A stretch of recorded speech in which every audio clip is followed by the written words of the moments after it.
ಅಂತಸ್ತಿನಲ್ಲಿ ಸಿಲುಕಿದ 3 ವರ್ಷದ ಮಗುವನ್ನು ಮೂರನೇ ಅಂತಸ್ತಿನಲ್ಲಿ ಸಿಲುಕಿದ ಮಗುವಿನ ರಕ್ಷಣೆ. ಮಂಗಳೂರಿನ ಕದ್ರಿ ಅಗ್ನಿಶಾಮಕ ಠಾಣೆಯ ಅಧಿಕಾರಿಗಳು ಹಾಗೂ ಸಿಬ್ಬಂದಿಗಳು ಅಶೋಕನಗರದ ಊರ್ವ ಸ್ಟೋರ್ ಎಂಬಲ್ಲಿನ ಲೋಟಸ್ ಕ್ರಿಶ್ ಅಪಾರ್ಟ್ಮೆಂಟ್ನಲ್ಲಿ 3ನೇ ಅಂತಸ್ತಿನಲ್ಲಿ ಸಿಲುಕಿದ 3 ವರ್ಷದ ಮಗುವನ್ನ ಹಗ್ಗದ ಸಹಾಯದಿಂದ 5ನೇ ಅಂತಸ್ತಿನಿಂದ 3ನೇ ಅಂತಸ್ತಿಗೆ ಇಳಿದು ಮಗುವನ್ನ ರಕ್ಷಿಸಿದ್ದಾರೆ.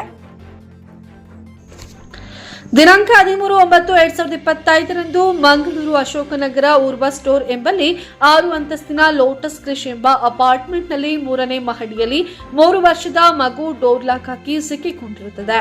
ಕದ್ರಿ ಅಗ್ನಿಶಾಮಕ ಠಾಣೆಗೆ ಕರೆ ಬಂದ ತಕ್ಷಣವೇ ಠಾಣೆಯ ಅಧಿಕಾರಿ ಹಾಗೂ ಸಿಬ್ಬಂದಿಯವರು ಘಟನಾ ಸ್ಥಳಕ್ಕೆ ಹೋಗಿ ಪರೀಕ್ಷಿಸಿದಾಗ ತಾಯಿ ಎಂದಿನಂತೆ ಮುಖ್ಯ ದ್ವಾರವನ್ನ ಬಂದ್ ಮಾಡಿ ಕದ ಹಾಕಿ ಒಳಗಡೆ ದೈನಂದಿನ ಕೆಲಸವನ್ನ ಮಾಡುವ ಸಂದರ್ಭದಲ್ಲಿ ತಾಯಿ ಮಗುವನ್ನ ಒಳಗಡೆ ಹಾಲ್ನಲ್ಲಿ ಬಿಟ್ಟು ಹಾಲ್ ಸೈಡ್ ನಲ್ಲಿರುವ ಗ್ಲಾಸ್ ಡೋರ್ ಅನ್ನ ಓಪನ್ ಮಾಡಿ ವರಾಂಡದಲ್ಲಿ ಕ್ಲೀನಿಂಗ್ ಮಾಡುವ ಸಂದರ್ಭದಲ್ಲಿ ಮಗು ಗ್ಲಾಸ್ ಡೋರ್ ಅನ್ನ ಮುಚ್ಚಿರುತ್ತದೆ.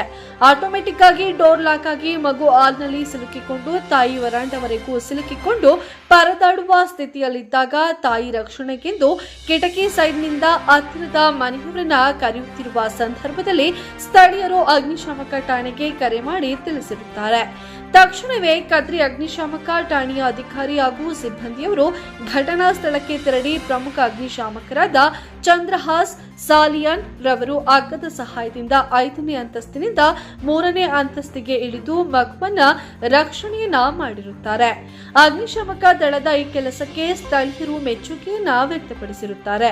ರಕ್ಷಣಾ ಕಾರ್ಯದಲ್ಲಿ ಸಹ ಅಗ್ನಿಶಾಮಕ ಅಧಿಕಾರಿ ಶ್ರೀ ಕಣ್ಣೇಗೌಡ, ಪ್ರಮುಖ ಅಗ್ನಿಶಾಮಕರಾದ ಚಂದ್ರಹಾಸ್ ಸಾಲಿಯಾನ್, ಮಂಜುನಾಥ್, ಚಾಲಕ ಪ್ರಭು, ಮಹಾದೇವ್, ಅಗ್ನಿಶಾಮಕರಾದ ನಿತಿನ್ ಕಾರ್ಯಾಚರಣೆಯಲ್ಲಿ ಭಾಗವಹಿಸಿದ್ದರು.